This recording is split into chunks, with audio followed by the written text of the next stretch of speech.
آج میں نے سوچا وہاں سے شروع کرتے ہیں جہاں سے میری شروع ہوتی ہے، یعنی کہ صبح صبح جب میں بچوں کو اسکول کے لیے اٹھاتی ہوں۔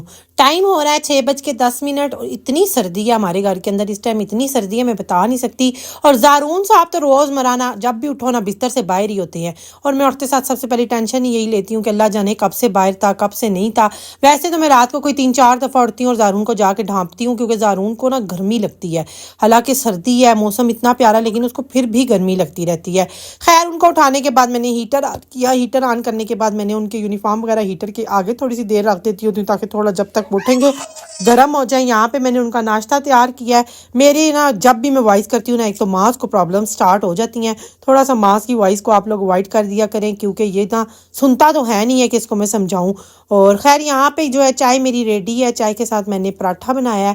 اب یہ زارون اور زارا کو میں دوں گی، جتنی دیر میں وہ کھائیں گے اتنی دیر میں ان کا لنچ بنا دوں گی۔ آج یہ کہہ رہے ہیں کہ ہمیں چینی والے پراٹھے بنا کے دو جو ہم اسکول ساتھ لے کے جائیں گے۔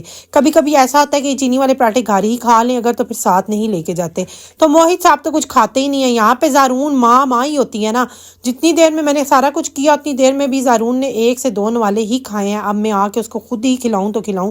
زارون تھوڑا نا میرا نا بہت زیادہ نا مطلب کہ لاڈو سا ہے، اور سارے بچوں میں سے نا اس کے بعد حالانکہ ماس بھی ہے لیکن پھر بھی ابھی بھی لاڈلا کا لاڈلا ہی ہے، چھوٹے کا چھوٹا ہی ہے۔ اتنی ایج میں جو ہے نا میرا جو موہد ہے زارا ہے یہ مطلب کہ بہت زیادہ نا مچور سے ہو گئے تھے، بڑے بڑے سے ہو گئے تھے، سارے کام خود کرنے لگے تھے۔ لیکن زارون بھول جاؤ کہ کوئی کام خود کرے گا، شوز بھی میں ہی پہناؤں، منہ بھی میں ہی دھلواؤں، ٹیتھ برش بھی میں ہی کرواؤں، کپڑے بھی میں ہی مطلب کہ چینج کروں۔ تو آپ کے گھر بھی کوئی ہے ایسا بچہ آپ کا جو جس کو آپ بھی اسی طرح مطلب کہ ہر چیز خود ہی کرنی پڑتی ہو آپ کو؟ خیر یہاں پہ باقی بچے تو آپ کے سامنے ہی ہیں، دیکھ لیں ماشاءاللہ سے ہو گئے ہیں تیار، لیکن زارون صاحب ابھی بھی ان ریڈی بیٹھے ہوئے تھے۔ پھر آ کے اس کو میں نے فٹافٹ سے ریڈی کیا اور اس کو تھوڑی سی انسٹرکشن بھی دی کہ پلیز خود کو اب تھوڑا سا بڑا کرو، کچھ نہ کچھ کر لیا کرو، ناشتہ ہی کر لیا کرو، کپڑے ہی پہن لیا کرو۔ ساری باتیں میری سنی جا رہا تھا اور کہہ رہا تھا یہ آپ نے اگر وائس لگائی تو میں آپ سے ناراض ہو جاؤں گا۔ میں نے کہا میں وائس نہیں لگاؤں گی، میں یہ صرف جو ہے نا آپ کا لے رہی ہوں اور اس کے بعد میں وائس اوور کروں گی۔ پھر بھی میں نے کہہ دیا، اب یہ دیکھے گا اور کہے گا مما آپ نے ایسے کیوں کہا ہے، مجھے میری انسلٹ کیوں کیا آپ نے۔ خیر یہاں اس کو گلوز بھی مجھے بنانے پڑتے ہیں، اور بیگ تو یہ خود اٹھاتا ہے ہی نہیں ہے، بیگ اس کا جو ہے نا موہد ہی اٹھاتا ہے اور وہی لے کے جاتا ہے، جاتے وقت بھی اور آتے وقت بھی۔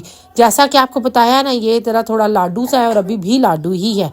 یہاں پہ میں نے اس کا بیگ ہی پکڑایا، ان کو بس لنچ باکس وغیرہ بھی دیا ہے۔ موہد کا کوئی کوٹ یہاں سے بند نہیں ہو رہا تھا، وہ اپنے کوٹ کے چکروں میں لگا ہوا تھا۔ خیر یہاں پہ اس کا کوٹ بھی بند ہو گیا ہے، سردی اتنی زیادہ ہے مجھ سے تو یہاں کھڑا بھی نہیں ہونے ہو رہا تھا۔ بہرحال میں واپس آئی، آ کے میں نے ہیٹر وغیرہ آف کیا اور لائٹس وغیرہ آف کی، اور یہاں پہ کوکو کے لیے میں نے کھانا ڈالا، اور اب میں جا رہی ہوں مزے سے سونے۔